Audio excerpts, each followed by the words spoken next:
Para pendengar radio yang saya kasih dalam Tuhan kita Yesus Kristus, Shalom. Ini dengan Pendeta Rainer Schoenemann. Kita akan memulai sebuah seri dengan 5 bagian berkaitan dengan penampakan Yesus kepada para murid sesudah kebangkitannya. Dan penampakan yang pertama adalah kepada Maria Magdalena. Kita akan membaca dari Yohanes pasal 20 ayat 11 sampai 18. Yohanes pasal 20 ayat 11 sampai 18. Yesus menampakkan diri kepada Maria Magdalena. Tetapi Maria berdiri dekat kubur itu dan menangis. Sambil menangis, ia menjenguk ke dalam kubur itu, dan tampaklah olehnya 2 orang malaikat berpakaian putih, yang seorang duduk di sebelah kepala dan yang lain di sebelah kaki di tempat mayat Yesus terbaring.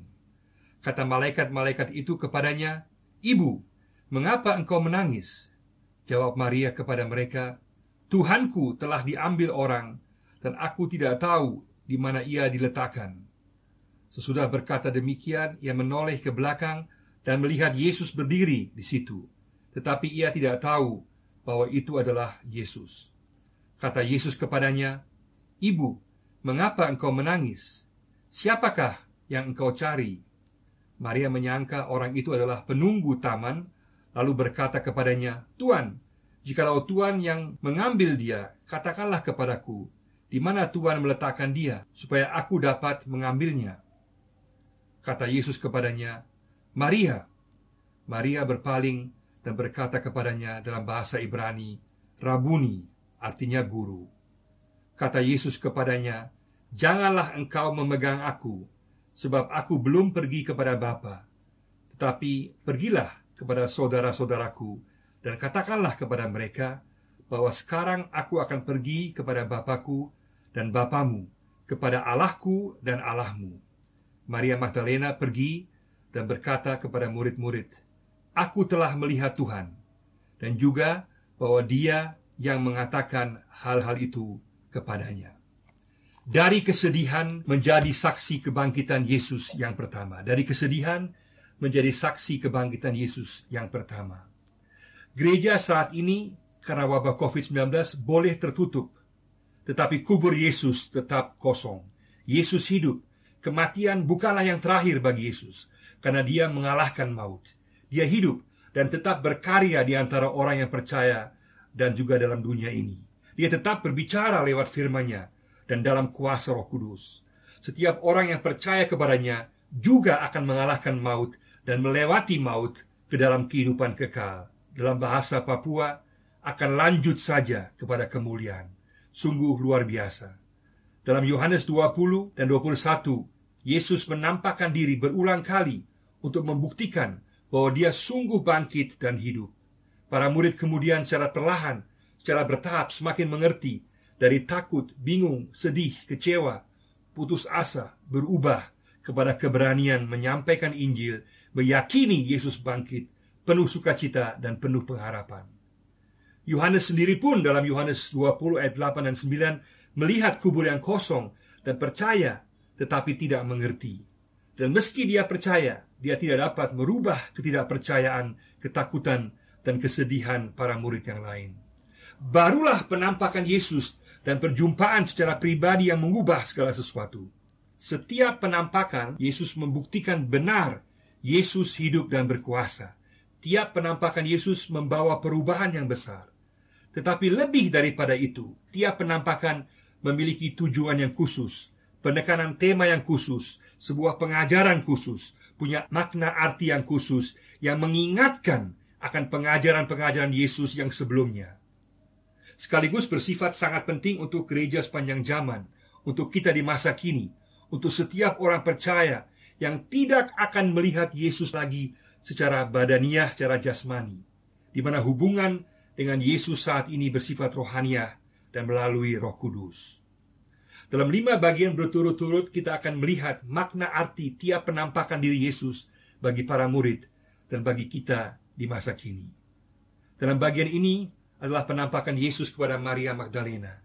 Dari kesedihan menjadi saksi kebangkitan Yesus yang pertama. Mengapa fokus di sini adalah hanya kepada Maria Magdalena saja? Dalam gaya penulisan sejarah Yunani pada waktu itu adalah sah-sah saja untuk memberikan fokus kepada satu pribadi sebagai peran utama. Ini banyak dilakukan dalam literatur Yunani.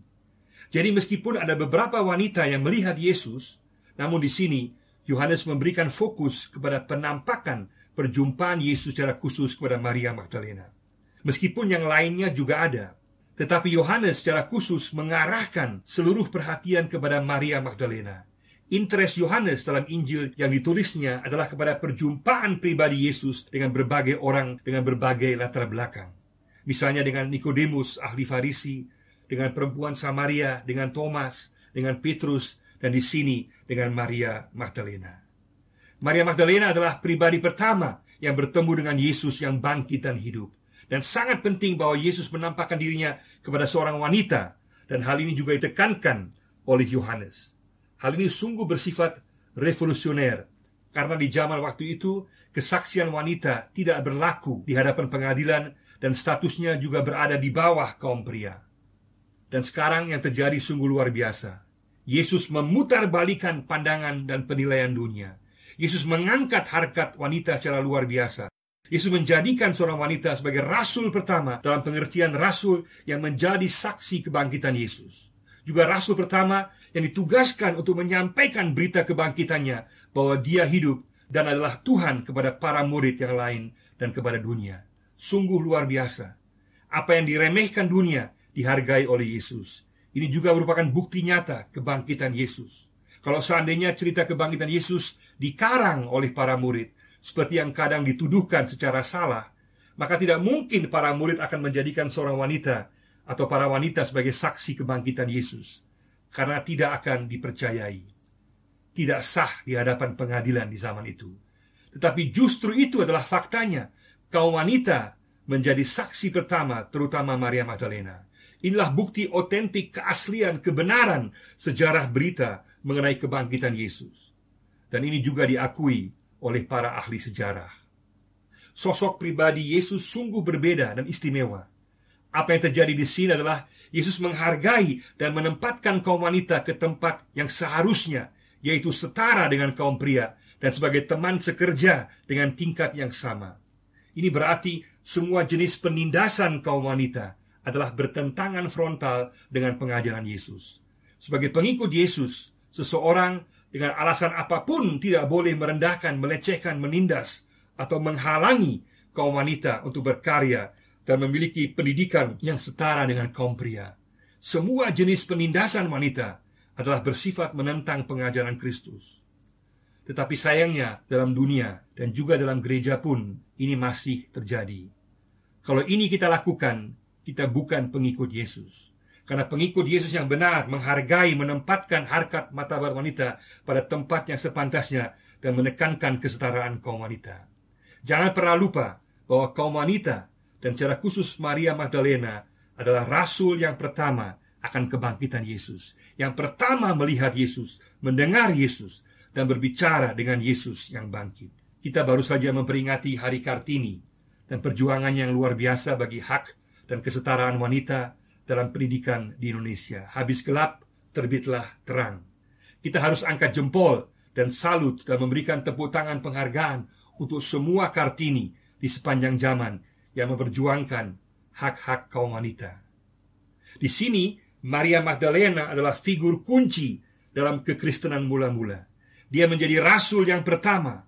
Motonya, habis kematian ada kebangkitan, habis buta karena kesedihan ada sukacita, habis putus asa ada harapan. Tetapi siapakah pribadi Maria Magdalena itu? Tentangnya tidak banyak diceritakan sebelumnya. Tetapi ada beberapa hal penting yang dapat kita ketahui.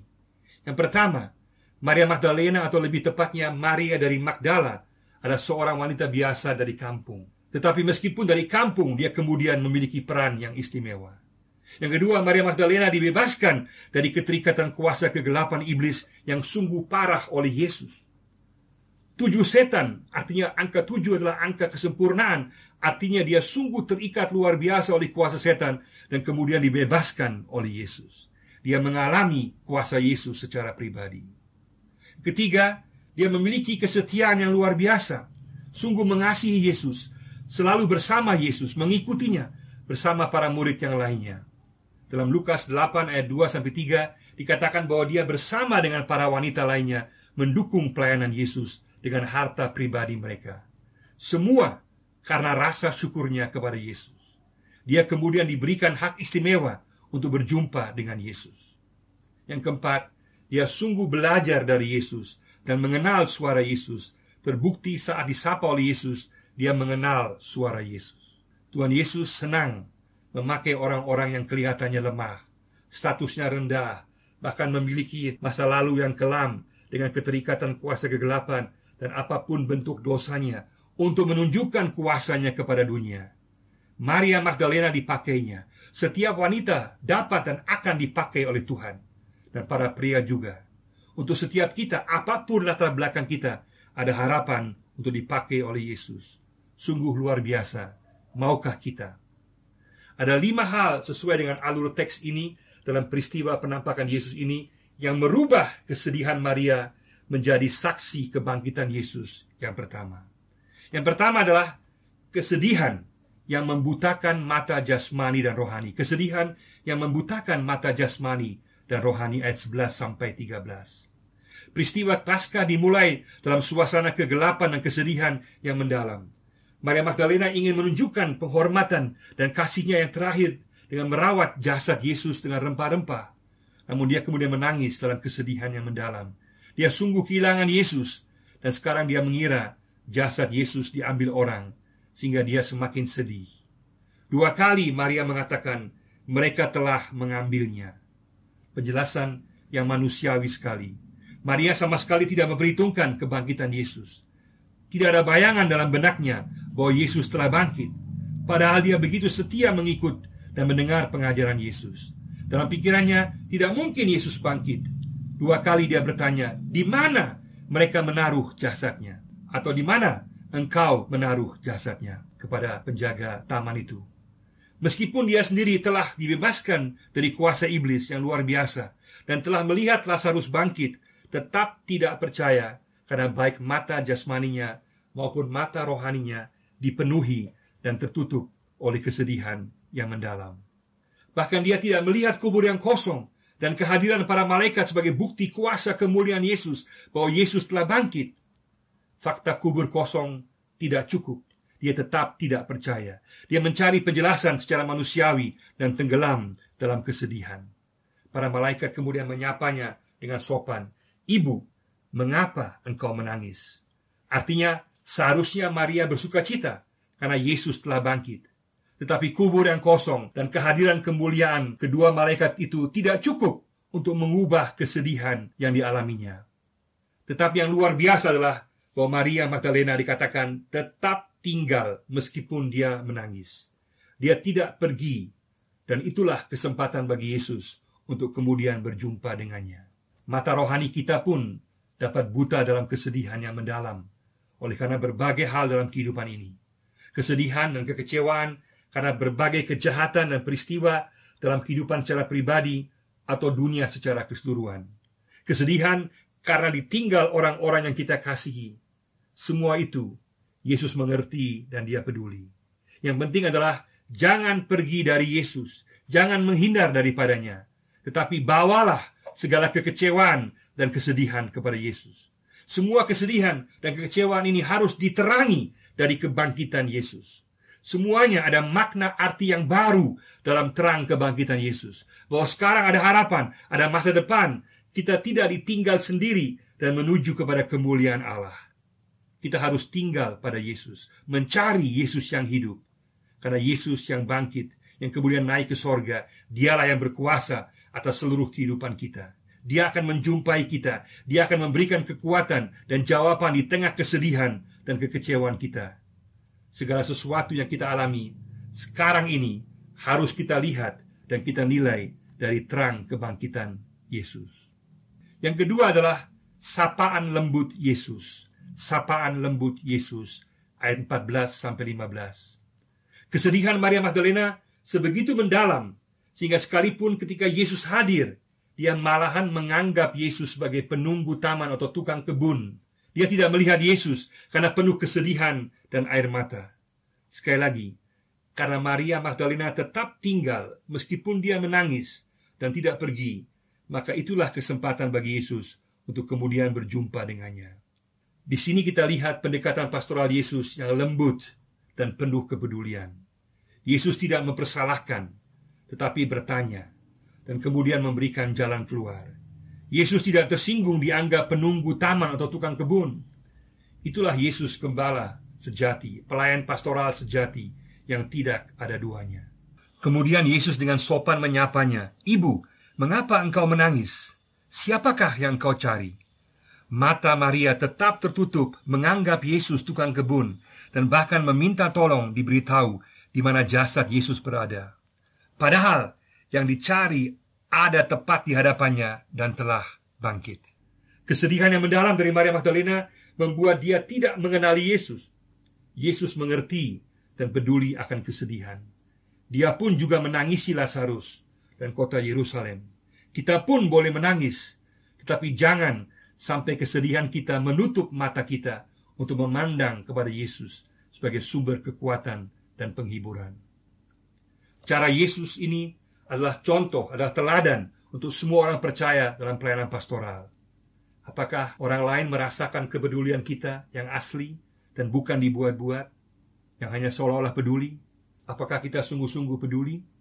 Apakah kita lembut bertanya dan sungguh berusaha mengerti keadaan orang dengan tidak menghakimi dan juga tidak tersinggung?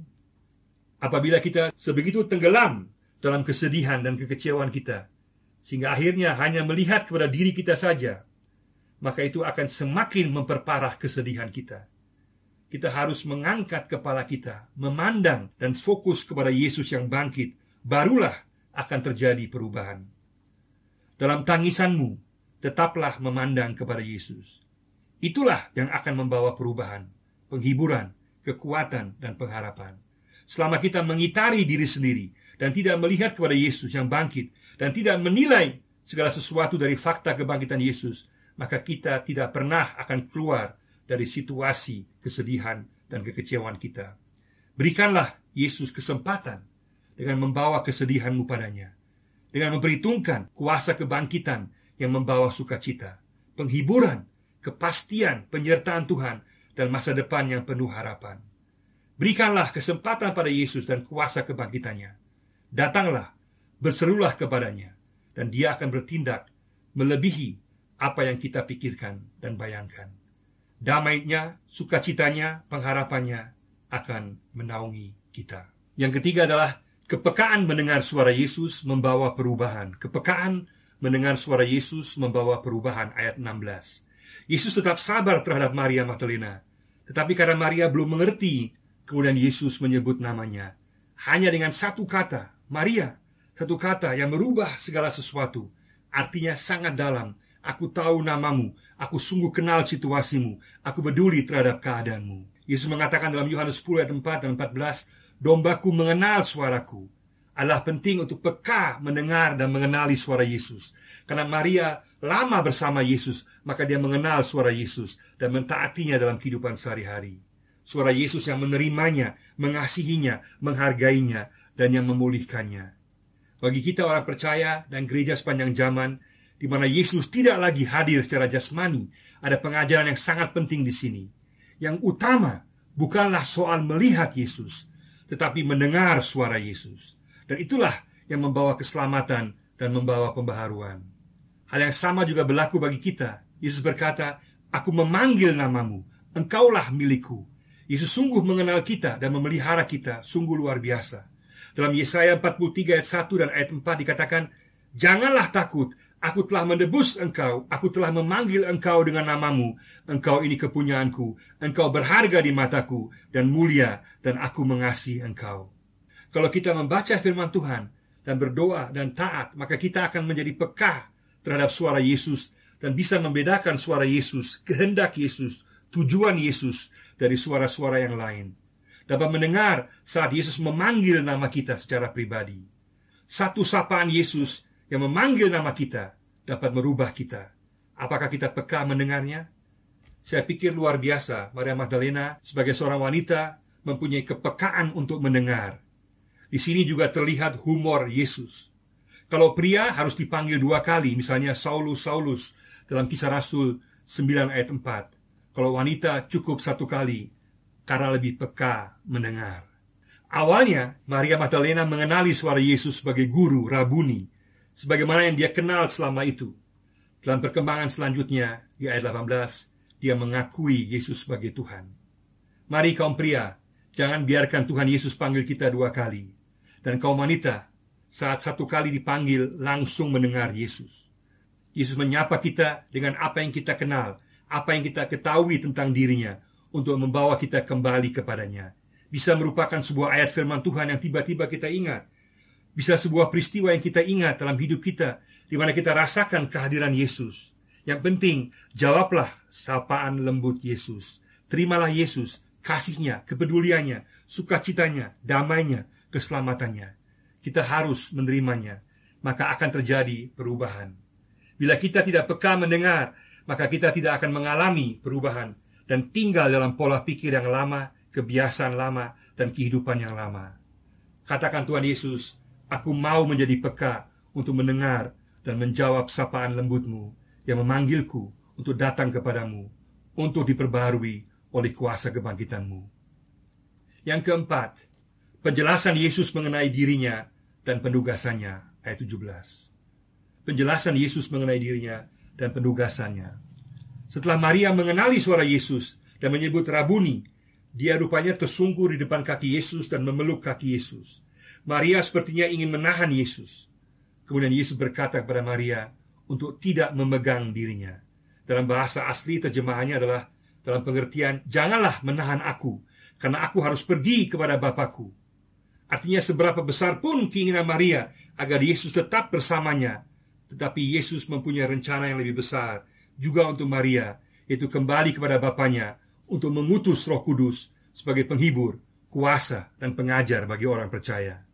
Dalam Yohanes 16 ayat 7, Yesus berkata, adalah lebih berguna bagi kamu jika aku pergi. Sebab jikalau aku tidak pergi, penghibur yaitu Parakletos, Roh Kudus, tidak akan datang kepadamu. Tetapi jikalau aku pergi, aku akan mengutus dia kepadamu. Jadi menahan Yesus di sini memiliki arti yang simbolis. Karena kita tahu Yesus tidak punya masalah untuk disentuh oleh Thomas dan para murid yang lain. Dan juga dalam Injil Yohanes, Yesus banyak menggunakan simbol-simbol yang memiliki arti yang lebih dalam. Yesus menekankan, jangan tahan aku di dunia. Aku masih akan tinggal sebentar, karena aku akan pergi ke Bapakku dan memberikan Roh Kudus bagimu. Yesus menekankan kembali, sebagaimana dia telah ajarkan sebelumnya, akan rencananya yang mulia bagi manusia untuk kembali kepada Bapaknya dan mengutus Roh Kudus. Sekaligus dia menjelaskan tentang keberadaan dirinya yang ilahi. Dia ingin menjelaskan pada Maria dan juga bagi orang percaya sepanjang zaman bahwa hubungan sekarang dengan Yesus bukanlah lagi secara jasmani, tetapi secara rohani. Dan keberadaannya sekarang adalah keberadaan yang ilahi. Sekarang mereka mengenali Yesus dengan tubuh yang baru, dan dia akan naik ke surga. Sebelumnya mereka mengenal dia dengan secara jasmani sebagai guru, dan sekarang dalam keberadaannya yang ilahi yang baru. Berjumpa dengan Yesus bagi kita sekarang, orang percaya pada masa sekarang, adalah bukan lagi secara manusiawi, tetapi dalam roh. Hal ini juga telah Yesus jelaskan dalam Yohanes 6 ayat 63, bahwa Allah adalah roh, dan Yesus adalah roh. Dan juga Paulus dalam 2 Korintus 5 ayat 16 mengatakan bahwa sekarang kita berjumpa dengan Yesus, mengenalnya secara rohani. Dan bukan itu saja, Yesus menjelaskan bahwa Bapaknya juga adalah Bapa daripada orang percaya. Allahnya adalah Allah bagi setiap orang percaya. Kenapa? Karena Yesus telah mengajarkan dan menyatakan siapa Allah itu dan hakikatnya sebagai Bapa. Keberadaan Allah Tritunggal dan hubungan antara Allah dengan Yesus jauh melampaui akal budi rasio manusia kita. Karena bersifat suprarasio, bukan irasional. Karena dimensi kemampuan rasio manusia sangat terbatas dan tidak mungkin dapat memahami keberadaan hakikat Allah. Yang pasti adalah Yesus membuktikan keilahian dengan kebangkitannya dari antara orang mati, sehingga apa yang dia katakan tentang Allah itu benar, yaitu bahwa Yesus dan Allah adalah satu. Yohanes 10 ayat 30. Dia yang berasal dari surga kembali ke surga, dan dialah yang dapat menyatakan pribadi dan karya Allah. Allah yang esa ini dalam ketritunggalan, dalam persekutuan roh, yang adalah maha pencipta dan maha kuasa. Dialah yang diperkenalkan oleh Yesus sebagai Bapa kepada dunia, sebagai Bapa yang penuh kasih, peduli, memelihara, dan memberikan keselamatan. Dan orang percaya sepanjang zaman boleh tahu, meskipun Yesus kembali ke surga, Allah Bapa tetap menyertai mereka. Tujuan keselamatan adalah pemulihan hubungan dengan Allah Bapa, sehingga menjadi erat kembali untuk selama-lamanya. Jangan pernah kita lupa bahwa semua hal akan kita tinggalkan dari dunia ini. Tetapi satu hal yang tetap, yaitu hubungan pribadi kita dengan Allah melalui Yesus Kristus. Maka datanglah kepadanya, serahkanlah dirimu, dan percayalah kepada Yesus, maka engkau akan selamat dalam hubungan kekal dengan Allah sebagai Bapa yang penuh kasih. Dan tujuan misi, tujuan gereja adalah membawa orang lain untuk mengenal Allah sebagai Bapa melalui Yesus. Dan juga Yesus menyebut di sini para murid sebagai saudara-saudaraku. Dan ini berlaku untuk semua orang percaya di sepanjang zaman. Sebuah kehormatan yang sungguh luar biasa besar. Ini berarti fakta yang pertama adalah fakta kebangkitan Yesus. Fakta yang kedua adalah fakta rencana mulia Yesus untuk kembali kepada Bapanya, sebagaimana yang telah diajarkan sebelumnya, untuk menyiapkan tempat di sorga dan mengutus Roh Kudus.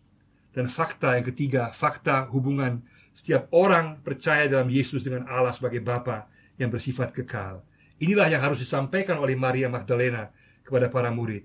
Dan ini juga berlaku untuk kita. Fakta kebangkitan Yesus, fakta Yesus kembali ke sorga, dan juga akan mengirim Roh Kudus, dan bahwa ada hubungan yang baru dengan Allah Bapa di sorga.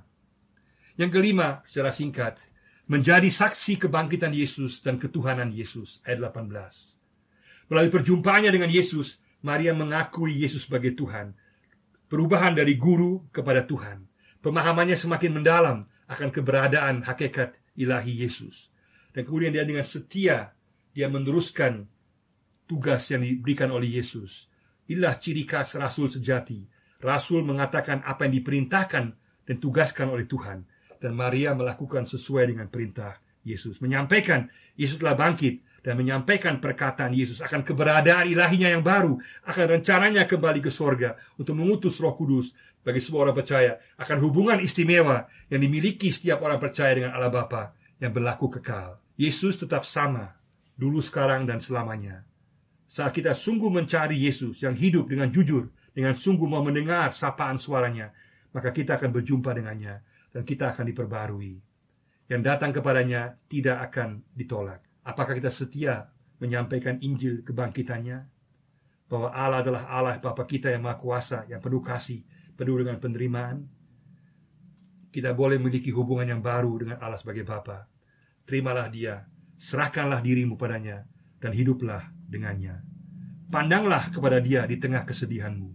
Jangan pergi dari Yesus. Dia akan membawa perubahan. Terimalah sapaan Yesus yang bermaksud baik dan mau menolongmu.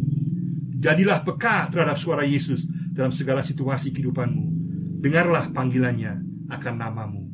Terimalah pemberian Roh Kudus dan masuklah ke dalam hubungan istimewa dengan Allah sebagai Bapa. Jadilah saksi kuasa kebangkitan Yesus, pemberian Roh, dan status hubungan yang istimewa dengan Allah Bapa dalam Yesus. Tuhan memberkati kita semua. Amin.